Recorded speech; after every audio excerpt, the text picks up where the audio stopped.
से कहना ये जो भीम है अंबेडकर जी ये लिख के गए हैं कि भारत का विभाजन उस दिन तक कंप्लीट नहीं माना जाएगा जब तक भारत की धरती पर एक भी मुसलमान, क्योंकि भारत का विभाजन किसी जमीन का टुकड़ा नहीं था, मजहब के नाम पे हुआ था। तो जब मजहब के नाम पे हुआ था तो फिर यहां मुसलमान क्यों है, और पाकिस्तान के इलाके में जो हिंदू रह गया है वो वहां क्यों है?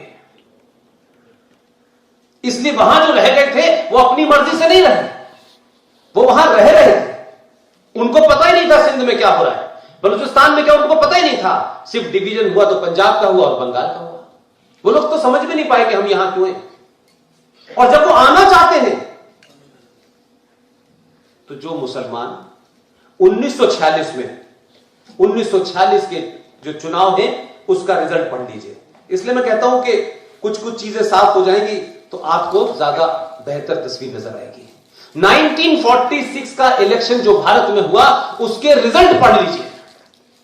वो रिजल्ट ये साफ कर देंगे कि जो आपको पार्लियामेंट में खड़े होकर झूठ बोलते हैं ना कि जब ये देश बट रहा था तो हमारे दादा परदादा ने इस जमीन को चुना था, हमारे दादा परदादा यहीं के थे इसलिए हम यहीं रहे। 100% झूठे और मक्कार लोग हैं जो ये बात कहते हैं। और भारत का हिंदू समाज वो कहते नहीं नहीं नहीं नहीं ये बात सही कह रहे हैं। असदुद्दीन ओवैसी अपनी मर्जी से यहां रुका था। असदुद्दीन के पूर्वजों ने 1 लाख रजाकारों की फोर्स बनाई थी जो भारत की सेना से लड़ रही थी, क्योंकि वो हैदराबाद को पाकिस्तान ले जाना चाहता था। ऑपरेशन पोलो किया पटेल ने और इतने पिटाई की तो वो निजाम रातों रात भाग गया यहां से। अब यहां रह गए तो हम आज के हिंदुओं को उनका इस एहसान मानना चाहिए कि देखिए उनके बाप दादा ने चुना था। तुम्हारे बाप दादा ने तो पाकिस्तान के लिए वोट दिया था। इसलिए उस चुनाव का जो रिजल्ट है इसलिए बताना चाहता हूं ताकि आप तथ्यों के तौर पर मजबूत रहें। उत्तर प्रदेश में जो टोटल भारत की जो सीटें थी जो हमारे यहां असेंबली कहलाती थी उसकी 1585 सीटें थी, देश भर की जितनी असेंबलीज थी।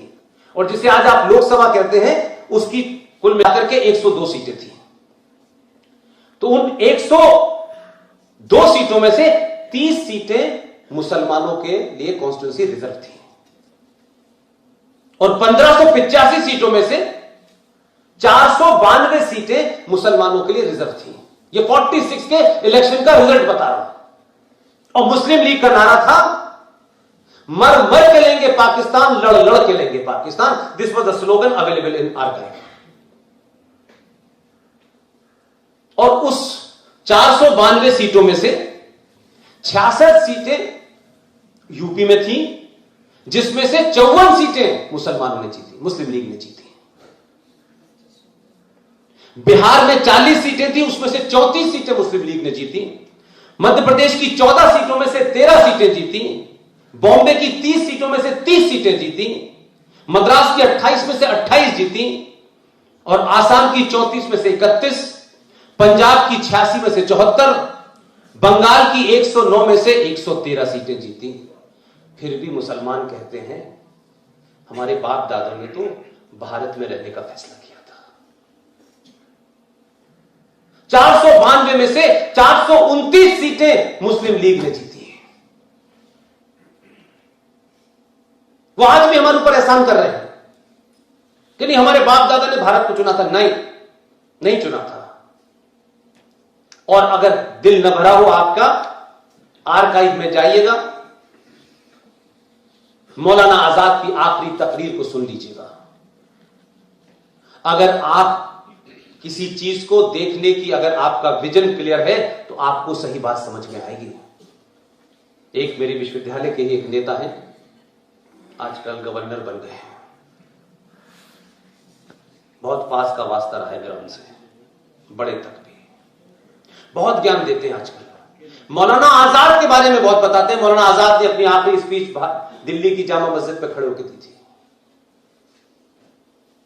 मैं इसलिए मानता हूं कि मौलाना आजाद जैसे लोग जिन्ना से ज्यादा खतरनाक थे।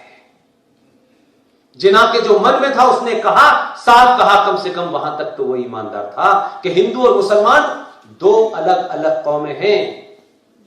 ये एक साथ नहीं रह सकती। ईमानदार था, सच कहा उसने, माना उसने। लेकिन मौलाना आजाद ने क्या कहा, ऐ मेरे मुसलमान भाइयों, जो तुम कर रहे हो इससे हिंदुस्तान के मुसलमानों का बड़ा नुकसान होगा। जो तुम्हारे ख्वाबों का पाकिस्तान है वो तुम्हें यही मिलेगा, मत जाओ।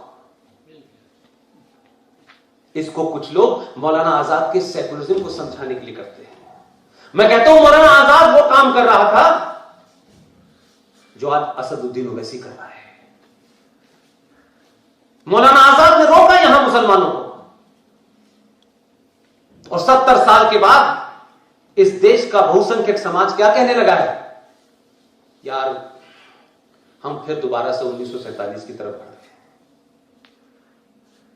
2020 की टेलीविजन डिबेट में कश्मीर का शहर मुफ्ती टेलीविजन पे आके कहता है कि जब हम 7 करोड़ थे तब हमने पाकिस्तान ले लिया है, अब तो हम 30 करोड़ हैं, मुल्क हमें दोबारा से चाहिए।